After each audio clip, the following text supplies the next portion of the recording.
Les vraies voix Sud Radio, le grand débat du jour. La fête de la musique, elle a eu lieu et elle s'est bien passée. Voilà, il n'y a pas eu d'incident majeur. Une ambiance de chaos, vraiment, d'angoisse. La fête de la musique, 0. Châtelet, 0. Cette fête de la musique, elle m'a traumatisé. Il y a eu des coups de couteau, des agressions sexuelles, des pillages. J'ai vu des policiers qui prenaient des coups par des individus qui ne voulaient pas reculer. J'ai vu une femme de 17 ans qui serait plainte d'être fait violer aux Invalides. J'ai vu des gens qui ont pris des coups de couteau. Excusez-moi, alors tout va bien. Tiens, tout a changé ce matin, je n'y comprends rien. C'est la fête. Et donc ce serait un bilan un peu amer pour cette fête de la musique. 305 gardes à vue, dont un quart environ à Paris, un nombre bien plus élevé qu'en 2024, donnant l'impression générale d'une édition particulièrement émaillée d'incidents assez graves cette année. Alors parlons vrai, quand on voit qu'il y a eu 6 personnes poignardées, est-ce que nous ne sommes pas en cours de décivilisation, puisque manifestement on ne sait plus faire la fête en France? Et à cette question, fête de la musique, l'hyperviolence est-elle banalisée? Vous dites oui à 92%. Vous voulez réagir? Zach et les vraies voix attendent vos appels au 0826 300 300. Et Geoffroy Boulard est avec nous, maire de Paris, de 17e arrondissement de Paris. Bonsoir monsieur le maire. Bonsoir. Bonsoir. Merci d'avoir accepté notre invitation. Philippe Bilger. Alors, il est évident que l'hyperviolence est devenue banale. C'est-à-dire, une fois qu'on a dit ça, il me semble qu'on n'a rien résolu.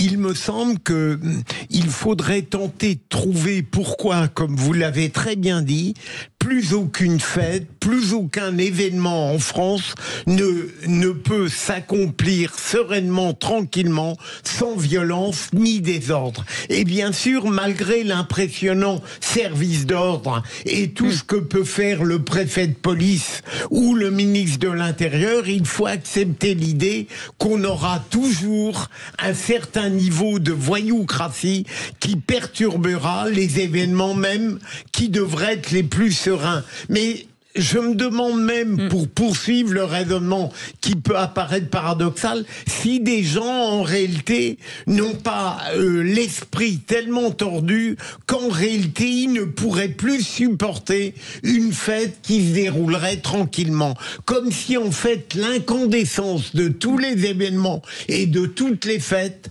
entraînait presque inéluctablement la violence d'une minorité. Et ça devient effrayant. Françoise Degois. Alors effrayant, moi je pense quand même que je ne veux pas du tout sous-estimer les 6 personnes poignardées qui ne sont pas mortes, hein, donc ils sont battus à coups de couteau.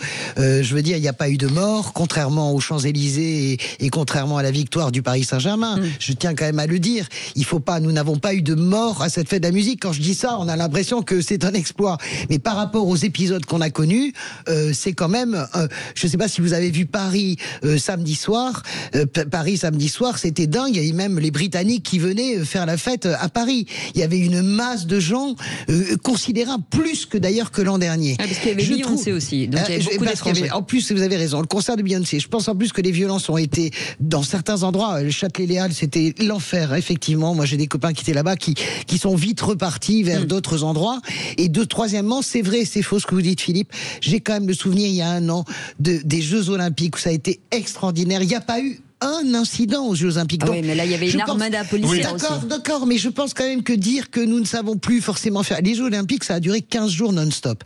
En 15 jours non-stop, quel que soit le niveau d'armada, vous avez quand même des millions de gens qui ont été drainés dans ce Paris et qui ont réussi quand même à rester ensemble. Donc, voilà. Il faut quand même... J'ai pas envie, moi, la décivilisation, tout ça. Ok, moi, je veux bien tout ce qu'on veut. Enfin, il y avait des parcours et des fouilles. Sur les Jeux. Mais je veux pas crier à tout ça. Je pense quand même qu'il y a eu un épisode bien plus grave pour moi, c'est quand même la Ligue des Champions, où il y a des morts quand même. Pour la fête du titre de Paris, des gens sont morts quand même. Hein. Alors, en 3 points. Bon, d'abord, la violence dans les événements populaires, elle a toujours existé. Je me rappelle quand j'étais gamin, déjà, j'avais été copain de Haute-Savoie. Il y avait des balles avec une violence assez inouïe. Ça se battait à coups de chaîne de vélo et même parfois à coups de couteau. Ça, c'est un fait. Cette violence qui a toujours existé, elle est en augmentation. Ça, les chiffres le montrent, notamment chez les jeunes. Et puis, le 3e point, par rapport aux Jeux Olympiques, c'est qu'il y a clairement des événements particulièrement populaires qui canalise cette violence. Chaque année, il y a le Tour de France sur les Champs-Élysées, tout se passe bien, l'arrivée des vélos, tout le monde est content parce que ça ne convoque pas cette population ultra-violente que l'on voit sur les Champs-Élysées pour la victoire du PSG en Ligue des Champions, que l'on a vu à l'occasion de cette fête de la musique qui a quand même toujours été, il faut le rappeler, c'est un événement qui a été créé par Jacques Lang. Ça a toujours drainé des voyous qui viennent pour se battre, qui viennent pour en découdre. Non, ce n'est pas génial, Françoise Degois. Je me rappelle quand j'étais gamin, le concert SOS Racisme, c'était pareil. On entendait la presse de gauche se gargariser. Qu'est-ce que c'est beau, tout le monde s'aime. C'était l'horreur. Il y avait des viols, il y avait des bagarres. Évidemment, ça c'est sorti dans la presse, c'est vérifiable. Et ça, il y a une espèce d'omerta sur cette violence qui est convoquée dans certains événements, qui attire en réalité des bandes qui viennent pour se battre et pour en découdre depuis toujours. Nous sommes avec Geoffroy Boulard, maire de Paris 17e. Monsieur le maire, on a vu qu'à Paris, ça a été... Paris, alors c'est que 2 millions d'habitants finalement, mais ça a cristallisé la majorité des violences. 3 semaines après la victoire du PSG en Ligue des Champions, et vous êtes un fan de football, comment expliquer... Vous, dans le 17e, vous avez été touché par ces violences pour la fête de la musique, ou c'est plutôt les autres arrondissements ?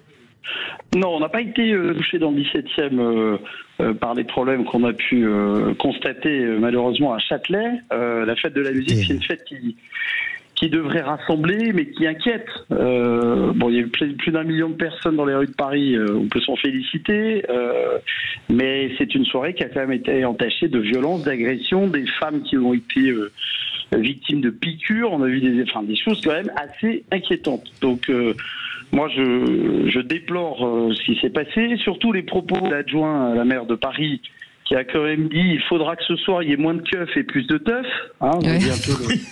C'est une formule totalement irresponsable et dangereuse et qui est prononcée, je le rappelle, à quelques heures d'un rassemblement qui a rassemblé des centaines de milliers de personnes. Cette phrase, elle traduit, moi je le dis, le laxisme idéologique de l'exécutif parisien. On minimise la menace, on stigmatise la police et on laisse faire. C'est inacceptable. La mairie de Paris est absente avant, pendant, après. C'est vrai qu'on peut se poser des questions. Bon, j'entendais ce qui se disait sur votre plateau sur le fait que maintenant il faut s'habituer à avoir ce genre de violence parce que la France a changé pour une partie et qu'une partie de la jeunesse sur certains événements vient se défouler dans les rues de Paris. Moi, je ne l'accepte pas. Je ne l'accepte pas. On ne peut pas s'habituer à ça. Bougez pas, monsieur le maire. 0826 300 300. Laurent est avec nous du Lot-et-Garonne. Bonsoir, Laurent. Oui, bonsoir. Écoutez, moi je vais vous dire, à l'Irak, on a vécu tout le contraire. On a passé 3 jours de fête, c'est le week-end de Pentecôte. Où ça, à l'Irak? Ouais, l'Irak, c'est un petit village à côté de Gênes, là. Oui. Voilà, donc nous, c'était la 24e nuit des bandas, avec un programme un peu pour tout le monde. On avait bien sûr des bandas, des concerts.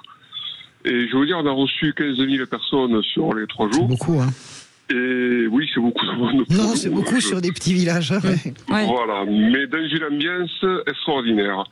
Et vous mettez de la police municipale, il y a la gendarmerie, comment ça se passe? Parce qu'à Villeneuve-sur-Lot, ça s'est beaucoup moins bien passé. Le député LR Guillaume Lepers, qui a porté secours à un jeune qui se faisait taper par 3 autres, a lui été jeté au sol et je crois qu'il a été frappé. Je crois qu'il a 10 jours d'ITT. Ouais, c'est ça, il a 10 jours d'ITT. Mais nous, si vous préférez, donc on a une sécurité privée, une entreprise de la Gênes là, qui est très sérieuse, qui fait du bon boulot en prévention, tout ça. On a bien sûr de la gendarmerie sur le site. Alors, ça nous a pas empêché le samedi soir d'avoir une bagarre, alors une seule bagarre sur les 3 soirs, avec malheureusement des gamins qui ont entre 15 et 17 ans, et qui finalement, pour faire simple, n'ont pas l'esprit de venir là, dans ces fêtes-là. On les pistait depuis le début de la soirée, mais ils ont été plus malins que nous. Ils ont déclenché une gare, on a un bar à vin là, et au coin du bar à vin, et on a quand même 2 collègues du comité qui se sont retrouvés à l'hôpital, donc un avec une ITT de 10 jours. C'est vrai, le seul gros tableau, mais bon, malheureusement, ces gamins, on les pistait. Et moi, ce qui me gonfle le plus dans ces fêtes-là, c'est que ces gamins, ils ont, où étaient les parents, parce qu'entre 15 et 17 ans, bien sûr, où sont les parents. Et j'ai un collègue qui a croisé son père au passage d'Agen, parce que c'est des gamins du passage des cités d'Agen, Montanou et Rodrigue, bien sûr. Et si vous préférez, il y avait son père d'un gros gamin, et mon collègue travaille dans les TP, il a vu son père, qui est venu pas du tout pour l'histoire, et le gamin était derrière, il a dit, t'es là, toi. Alors le père, il a dit, qu'est-ce qui s'est passé? Il lui a expliqué. je pense que le gamin, il a dû prendre une bonne correction en rentrant dans la maison. C'est ça, mais parce qu'il y a les parents. Restez avec nous, Laurent. Monsieur le maire, Geoffroy Boulard est avec nous. Est-ce que vous hésitez à organiser, par exemple, dans ces événements-là, de vous dire, parce que le 17e, c'est quand même assez calme comme arrondissement, mais est-ce qu'on hésite quand même à organiser des choses ? Non, moi j'ai pas renoncé au fait que Paris puisse célébrer, que les quartiers, notamment dans l'arrondissement, puissent aussi avoir des moments festifs. Donc j'ai organisé une fête il y a 15 jours, ça s'est très bien passé, sur la place de la mairie, sous un thème basque, et on a fait la fête de la musique, ça s'est très bien passé aussi. Donc je veux dire, voilà, il ne faut pas généraliser, tout Paris n'est pas non plus à feu et à sang, mais ce qu'on voit est quand même inquiétant. On a une banalisation de la violence festive, et on ne peut plus accepter que sur des rassemblements un peu massifs et populaires, que ça vire systématiquement à l'émeute. On peut pas. Voilà, il faut rétablir l'autorité de l'État à Paris aussi, et le pouvoir municipal, je le dis, a totalement abdiqué. La police municipale sur l'événement de Châtelet, moi je la vois absolument pas. Et heureusement qu'on avait les forces de l'ordre dans le 17e pour assurer la sécurité. Ça s'est bien passé, je vous l'ai dit, mais on a besoin d'une présence policière. Mais monsieur le maire, juste, je peux vous interrompre s'il vous plaît. Vous savez très bien que la sécurité à Paris, c'est la préfecture de police, et que Laurent Nunez et Anne Hidalgo, et vous le savez très bien d'ailleurs, je sais que c'est ennuyeux sur le plan politique, mais ils s'entendent très bien, ils marchent parfaitement main dans la main. Anne Hidalgo, et je ne suis pas comptable, j'entends bien ce qu'a dit l'adjoint, qui est une bêtise absolue ou char, mais la réalité c'est que la maire de Paris et Laurent Nunez, ça fonctionne. Et vous savez très bien que la sécurité à Paris, à 90%, c'est l'APP. Donc moi j'entends ce que vous dites sur la police municipale. Vous voyez les images de Châtelet, honnêtement, ça s'est pas passé chez vous dans le 17e, mais il y avait rien de tel dans le 11e, il y avait rien de tel à Paris Centre, il y avait rien de tel dans le 13e, vous voyez. Allez, on a encore deux auditeurs. Monsieur le maire, vous avez dit à juste titre tout à l'heure que tout ce qui s'est passé n'était pas acceptable. Vous seriez en charge de ces événements. Qu'est-ce qu'il faudrait faire qui n'est pas fait correctement ? Alors, à l'évidence, sur Châtelet, on a mal anticipé les choses. Voilà, il n'y a pas de coordination visible. Alors Madame de Groix nous vante les mérites du couple préfecture de police. Il y en a un des deux qui est bien, pas l'autre. Hein. Non, mais ça fonctionne. Non, ça fonctionne pas. Pourquoi, madame ? Madame, ça fonctionne pas. Pourquoi ? Parce que la police municipale parisienne, elle n'a pas de rôle sur la tranquillité, sur l'espace public. Elle a juste un rôle de dresser des PV, madame. Quand on lui demande de venir superviser un événement qui, a priori, ne pose pas de problème, on vous explique qu'à 20h, il n'y a plus personne. C'est ça une police municipale ? Non, c'est pas la police municipale. Donc, les sourires du préfet de police avec la maire de Paris, si vous voulez, ça c'est pour oui, mais non, bien sûr que non. La réalité opérationnelle, c'est que la préfecture de police attend beaucoup plus de la police municipale parisienne, qu'elle soit armée, qu'elle soit capable d'intervenir en supplétif, et qu'elle soit pas là à se planquer et à appeler la police nationale dès qu'il y a un problème. Monsieur le maire, on a encore un auditeur, j'arrive, Jean. Béranger qui est avec nous. Vous vouliez réagir, Béranger? On passe la parole à Jean. Béranger de la Dordogne, à côté du Lot-et-Garonne, qui nous appelait il y a quelques instants. Oui, mais moi, pour embrayer un petit peu les propos de monsieur le maire, c'est une situation générale en France maintenant depuis quelques années. C'est-à-dire que ce qu'on voit dans certaines écoles, ce qu'on voit dans certains clubs sportifs, on le retrouve là à la fête de la musique, mais je trouve que quand même cette espèce d'incompétence, voire cette espèce, alors je ne verse pas dans le complotisme, mais l'espèce de laisser faire quand on a par exemple des grands événements comme le Paris Saint-Germain qu'évoquait la victoire de Paris qu'évoquait Françoise, on a l'impression que c'est un petit peu, contrairement aux contestations sociales, quand les gilets jaunes, les LBD et les engins blindés, ils sont là parce que c'est de la contestation sociale. Et là, le pouvoir politique est très fort pour mater les gens. Et quand on a quand on a de la racaille délinquante de bas étage, comme par hasard, les forces de l'ordre, on les voit pas, on les voit beaucoup moins. Donc moi, cette espèce d'incompétence de laisser faire qui met l'ensemble de la population dans une insécurité physique, ça devient devient de plus en plus insupportable et l'atmosphère est difficilement vivable en France lors de ces grands rassemblements. Restez avec nous, Béranger, rapidement. Oui, non, c'est un fait qu'il y a vraiment le sentiment que dans les grandes villes françaises, et notamment Paris, il y a une espèce de démission des pouvoirs publics autour de la sécurité pour ces grands événements populaires. Il y a une espèce de d'élan à dire c'était mieux avant. En 98, à la Coupe du Monde, quand la France était la première étoile, les Champs-Élysées, c'était un coupe-gorge. Il y a des gamins qui se sont fait braquer leur téléphone portable, qui se sont fait agresser. Ça fait très longtemps que ça dure. Mais c'est de pire en pire. Ça s'empire et il y a le sentiment que rien n'est fait. Il y avait fut un temps à Paris des employés municipaux qui étaient embauchés pour assurer la sécurité, qui étaient des profils tout à fait entraînés à la sécurité. Et ces brigades, elles ont disparu. Et ça se ressent au quotidien. Prérogatives, je veux bien tout ce qu'on veut faire de la politique, mais c'est les prérogatives de la préfecture de police de Paris. Vous pouvez pas suppléer la police de la PP, c'est pas possible. Allez, les amis, le mot de la fin avec Geoffroy Boulard. Monsieur le maire. Le sujet, c'est pas de mettre toujours plus de policiers. D'ailleurs, on a toujours des communications avant tous les événements et grands rassemblements on a renforcé les moyens, on a mis des dizaines de milliers de policiers.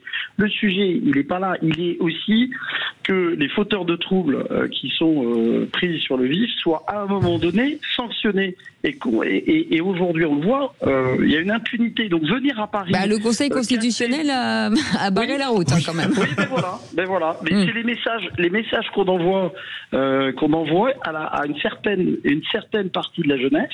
C'est venez à Paris, de toute façon, il ne se passera rien et vous allez pouvoir passer à la télé. C'est ça la réalité aujourd'hui. Et casser les boutiques et voler les voitures. Voilà. Exactement, c'est un phénomène de société, c'est un vrai phénomène de société et qui est complexe, mais la justice doit aussi prendre des décisions un peu exemplaires. Moi, j'attends depuis les Gilets jaunes que des chaînes de télé en continu filment, pour exemple, des personnes, des individus délinquants qui réparent une faute, mais que ce soit filmé, qu'on montre sur BFM et sur toutes les chaînes info ce qui se passe quand on a cassé. Vous voyez, tu casses, tu répares. Tant on peut raconter ce qu'on veut, si on montre pas ça, eh bien on continuera, on va avoir une violence encore plus exponentielle. Il n'y a pas de fatalité. Moi, j'estime qu'il n'y a pas de fatalité. Il y a d'autres grandes capitales européennes. Il n'y a pas de phénomène systématique de casse et de défouloir. Merci beaucoup Geoffroy Boulard, maire de 17e arrondissement de Paris. On remercie bien entendu tous nos auditeurs. Vous étiez très nombreux à nous appeler. Béranger, vous restez avec nous dans un instant. Le qui c'est qui l'a dit, mon cher Béranger. À tout de suite. Sud Radio, c'est votre opinion qui compte. Je vous écoute depuis des années, tous les matins, dès que je pose le pied, j'allume Sud Radio. Sud Radio, parlons vrai.